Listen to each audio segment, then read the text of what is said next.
இந்த அளவு ப்ளவுஸ் வச்சுட்டு நம்ம எப்படி வந்து கட்டிங் பண்ணிக்கலாம் அப்படின்ட்டு. ஏன்னா நெக்ஸ்ட் வீடியோவில் போட்டிருந்தேன், ஆல்ரெடி ஃபஸ்ட் வீடியோ போட்டிருந்தேன். அந்த வீடியோவில் வந்துட்டு சரியாக இல்லைங்கிறதுனால அவங்களுக்காக இந்த ப்ளவுஸ் வச்சு எப்படி ரிவ்யூ பண்ணிக்கலாம் அப்படின்ட்டு பார்க்கலாம் வாங்க. இதுதான் லைனிங் ப்ளவுஸு. நம்ம வந்து லைனிங் கிளாத்து. இது லைனிங் ப்ளவுஸ் ஸ்டிச் பண்ணுறதுக்காக நான் வந்து ப்ளவுஸ் கரெக்டாக அளவு எடுத்துக்கோங்க. உங்களுக்கு எந்த அளவு ப்ளவுஸ் கரெக்டாக இருக்கோ அதை கரெக்டாக எடுத்துக்கோங்க. அந்த ப்ளவுஸில் நம்ம கரெக்டாக பேக் பக்கமாக மடித்து வச்சுட்டு நம்ம கரெக்டாக அந்த ப்ளவுஸ் லைனிங் கிளாத்துக்கு முன்னாடி வச்சுக்கோங்க. ஏன்னா இது வந்து அளவு ப்ளவுஸ் எடுத்து ஸ்டிச் பண்ணுறது இல்லைங்களா, அதனால தான். இது வந்து நமக்கு கரெக்டாக இடுப்பு பகுதி வந்து ஃபஸ்ட்டு ஸ்டார்ட் பண்ணணும். அதில் வந்து 1.5 இன்ச்சு நான் எடுத்திருக்கேன். அந்த 1.5 இன்ச்சு தான் நம்மளுடைய மடித்து ஸ்டிச் பண்ணுறதுக்கான பகுதி. அதை எடுத்துக்கோங்க. அதுக்கப்புறம் வந்து கரெக்டாக வச்சு பார்த்துக்கோங்க. கொஞ்சம் கூட நமக்கு இது இல்லாமல் எடுக்க வேணாம். மேட்சிங் கரெக்டாக பார்த்துக்கோங்க. இந்த கழுத்து பக்கத்தில் ஒரு கோடு போட்டிருக்கேன்னா அது பக்கத்தில் இன்னொரு கோடு போட்டுக்கோங்க. ஃபஸ்ட்டு இருக்கிற கோடு தான் கரெக்ட் கோடு. செகண்ட் இருக்கிறது வந்து நம்ம ஸ்டிச் பண்ணுறதுக்கானது. அதை ஷோல்டர்லையுமே நான் வந்து உங்களுக்கு அப்படி தான் கொடுத்துருப்பேன். அப்புறம் ஒரு கோடு மேலே போட்டுக்கோங்க. ஃபஸ்ட்டு ஒரு கோடு அது சேர்த்தாப்பில் ஒன்று போட்டுக்கோங்க. அப்படி டபுள் கோடு வரும். எக்ஸ்ட்ரா கிளாத்து, அப்புறம் கரெக்டான measurement. First correct measurement, second வந்து எக்ஸ்ட்ரா கிளாத்து. ஆம்கோலுக்குமே நான் அப்படி தான் கொடுத்துருப்பேன். ஃபஸ்ட்டு கரெக்டு, செகண்ட் மேலே கொடுத்துருக்கிறது வந்து எக்ஸ்ட்ரா லைனு. அதே மாதிரி தான் இடுப்பு பகுதிக்கு கொஞ்சம் டாட் பிடிக்கிறதுக்கு விட்டுட்டு நான் ஒரு 1.5 இன்ச் எக்ஸ்ட்ரா எடுத்துருப்பேன். அப்புறம் ஆம்கோல் வந்து நம்ம கரெக்டாகவே வந்து எடுத்துக்கணும். 6 1/2 வருது நமக்கு. நான் வந்து எடுத்திருக்கேன். அதுக்கப்புறம் வந்துட்டு 1 இன்ச்சு கரெக்டாக 1 இன்ச்சு வந்து ஆம்கோலுக்கு நீங்கள் அந்த வளைவு கொடுத்துருங்க. பேக் சைடு அந்த பேக் ப்ளவுஸ் பீஸுக்கு. அப்புறம் நெக் வந்து 2.5 இன்ச்சு மேலே வருது. கீழே வந்து 3 இன்ச்சு எடுத்துக்கோங்க. அப்போ தான் வந்து அந்த ப்ராட் ஷேப் வந்து கரெக்டாக கொடுக்கும். ரொம்பவும் எடுத்திங்கன்னா நல்லா இருக்காது. கரெக்டாக இதுதான். இதில் ஒரு 1/2 இன்ச்சு எடுத்திருக்கேன். எடுத்துகிட்டு நம்ம ரவுண்ட் கொடுத்துருக்கேன். எனக்கு வந்து பாக்கு எடுத்து தான் தேவைப்படுது. பட் உங்களுக்காக நான் ரவுண்ட் ஷேப்பு வரைஞ்சி காமிச்சிருக்கேன், அவ்வளோதான். உங்களுக்கு இதில் என்ன கடுத்து வேணாலும் நீங்கள் கட் பண்ணிக்கலாம். அப்புறம் வந்து பார்த்தீங்கன்னா இந்த ஃப்ரண்ட் பீஸு அதே மாதிரி நம்ம திருப்பி போட்டுட்டு கிராஸ் பகுதி பார்த்து, உங்களுக்கு கிராஸ் கட் எடுக்க தெரியுங்கிறவங்களுக்கு இது சொல்கிறேன், தெரியாதவங்களுக்கு நெக்ஸ்ட் வீடியோவில் போட்டுக்கிறேன். அதுவும் அதே மாதிரி தான். பேக்கில் நம்ம என்ன மெஷர்மெண்ட் பண்ணோமோ அதே மாதிரி தான். என்னென்னா எக்ஸ்ட்ரா மட்டும் கொஞ்சம் விட்டுக்கோங்க. எக்ஸ்ட்ரா எதுக்கு அப்படின்னா டாட் வரும், அதுக்காக தான் எக்ஸ்ட்ரா கொடுக்க சொல்லியிருக்கேன். இது வந்து பட்டி பகுதிக்குமே வந்து எக்ஸ்ட்ரா கிளாத் விட்டு டபுள் இது லைன் வரும். ஃபஸ்ட்டு நெக்கு சென்டர் பாயிண்டில் வந்து நமக்கு டபுள் இது வருது. மேலே கீழேன்னு சொல்லி எடுத்துருங்க. அதுக்கப்புறம் அதே மெஷர்மெண்ட்டு தான் ஆம்கோல் 6 1/2 அந்த பக்கம் எடுத்தோம் இல்லையா, அதே மாதிரி இதுக்கும் எடுத்துக்கோங்க. அதுக்கப்புறம் உங்களுக்கு அந்த லைனு ஒரு இன்ச்சு கொடுத்து நம்ம கொடுத்துருக்கோம் இல்லையா, ஸ்டிச் பண்ணதுக்கப்புறம் தான் நான் எப்போவுமே கைக்குழி வந்து வெட்டுவேன். அது ஸ்டிச்சிங்கில் நான் உங்களுக்கு அந்த வீடியோ காமிக்கிறேன் அது எப்படின்ட்டு. அதுக்கப்புறம் ஃப்ரண்ட் வந்து நான் கொஞ்சம் வந்து ப்ராடாக எடுத்துக்கிறேன். ஏன்னா நமக்கு வந்து க்ளோஸ் ஆகிடும் அப்படின்காக தான். அதுலேருந்து நம்ம வந்து ஃப்ரண்ட் பாயிண்ட் பார்ப்போம்ல.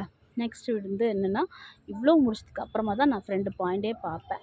அது எப்படின்னா ஷோல்டரில் பிடிச்சிக்கோங்க. ஷோல்டரில் ரெண்டையுமே மடித்து வச்சுக்கோங்க. வச்சுக்கிட்டு கரெக்டாக கப் சைஸ் நம்ம டாட் அடிச்சிருப்போம் இல்லையா, அது வரைக்கும் எடுத்திங்கனாலே உங்களுக்கு கப்புடைய அளவு தெரிஞ்சிடும். 10 10.5 அப்படி வரும். அதுலேருந்து கீழே வரைக்கும் அந்த பட்டி இருக்குல்ல, அது வரைக்கும் எடுத்துக்கோங்க. கரெக்டாக 13 வருது.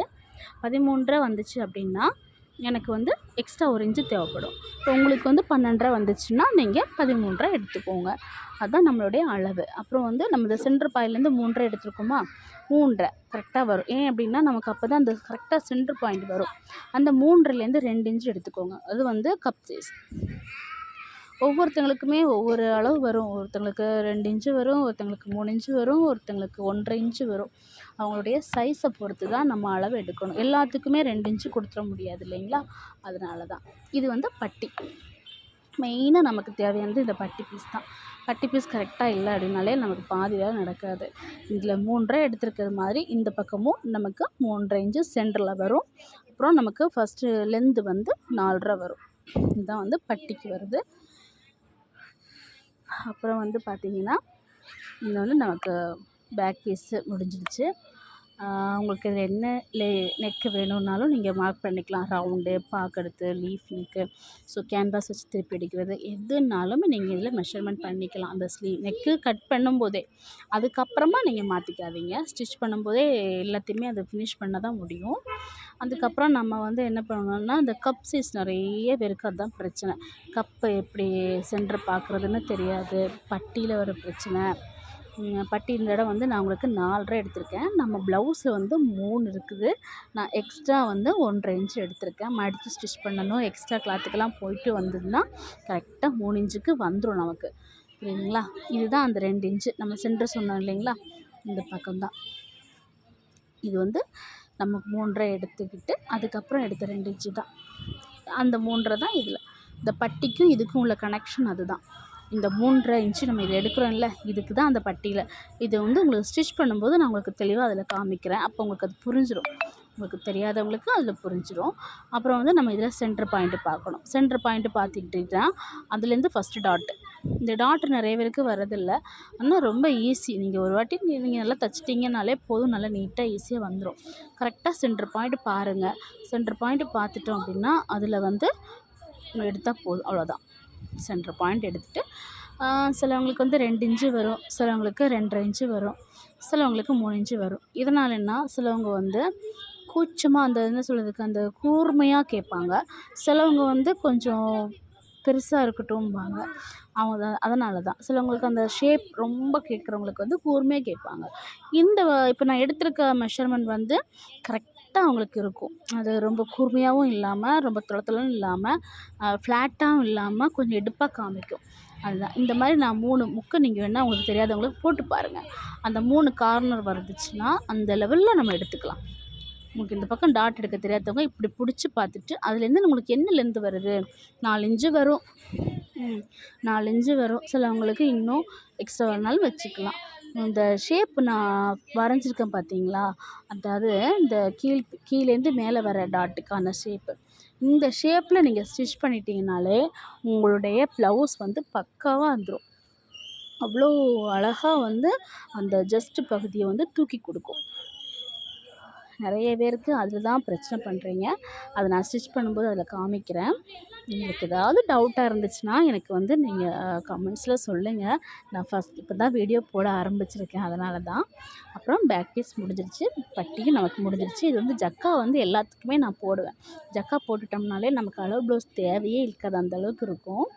இப்போ வந்து நம்ம மேல் கிளாத்தில் கட் பண்ணிக்கலாம். லைனிங் முடிஞ்சிடுச்சு, மேல் கிளாத்தில் வந்து கட் பண்ணிக்கலாம். முதல்ல வந்து ஸ்லீவ் வந்து நான் கொஞ்சம் பஃப் வைக்கணும், அதனால் அந்த மாடல் வரைஞ்சிருக்கேன். உங்களுக்கு அந்த ஸ்லீவ் கட் பண்ணுற வீடியோவை நான் அதிலே போட்டுறேன். இதில் நான் வந்து ஸ்லீவ் கட் பண்ணுற வீடியோ நான் ஃபஸ்ட்டு போடலை, நான் போட்டுறேன். அப்புறம் வந்து ஸ்லீவில் கூட நமக்கு ஜாயிண்ட் வரும். அதையும் அப்படி தான் நம்ம ஒரு கிளாத் எடுத்துட்டாலே கொஞ்சம் ஜாயிண்ட்டு சில இதில் வரும், சில இதில் வராது. நெக்கு நான் வந்து இதில் கட் பண்ணலை, அதை நீங்கள் நோட் பண்ணிக்கோங்க. நெக் கட் பண்ண வேண்டாம். லைனிங் ப்ளவுஸில் லைனிங்கில் மட்டுமே நெக் கட் பண்ணிக்கோங்க. அதுவும் கேன்வாஸ் கொடுக்குறதா இருந்தால் நீங்கள் கேன்வாஸ் கொடுத்ததுக்கப்புறம் ஸ்டிச் பண்ணதுக்கப்புறம் கட் பண்ணால் போதும். ஓகே, பேக் பீஸ் முடிஞ்சிடுச்சு. ஃபஸ்ட்டு ஸ்லீவ் கட் பண்ணிட்டோம். ரெண்டாவது வந்து நம்ம கரெக்டாக அந்த ஃப்ரண்ட் இப்படி நம்ம கரெக்டாக ஒவ்வொன்றும் பார்த்து பார்த்து கட் பண்ணிட்டோம் அப்படின்னா கிளாத்தும் நமக்கு பத்தும். எல்லாத்தையுமே அதுக்குள்ளே நம்ம முடிச்சுக்கலாம். நிறைய பேர் கட் பண்ணிவிட்டு என்ன சொல்லுவாங்க, கிளாத் இல்லாமல் கரெக்டாக இல்லாமல் வராது. நம்மளால் மேனேஜ் பண்ணிக்கலாம். முதல்ல மெயின் பாயிண்ட் எதெல்லாம் உண்டோ அதுக்கெல்லாம் கட் பண்ணிக்கோங்க. இதில் எக்ஸ்ட்ரா கிளாத் இருக்குது இல்லைங்களா, அதுதான் நான் வந்து ஸ்லீவுக்கு வந்து எக்ஸ்ட்ரா ஜாயின் பண்ண வேண்டிய கிளாத்து. அவ்வளோதான். அப்புறம் வந்து நமக்கு இந்த எல்லா கிளாத்தையும் எடுத்து வச்சுக்கோங்க. இது வந்து தான் நான் ஸ்லீவுக்கு பஃப் கொடுக்கணும், அதுக்காக எடுத்து வச்சுருக்கேன். இது வந்து பேக் நெக்குக்கு நெக் இல்லையா, அதுக்காக நான் வந்து பார்டர் கொடுக்கறதுக்காக எடுத்து வச்சுருக்கேன். ஓகே, மறக்காமல் என் வீடியோவை பாருங்கள்.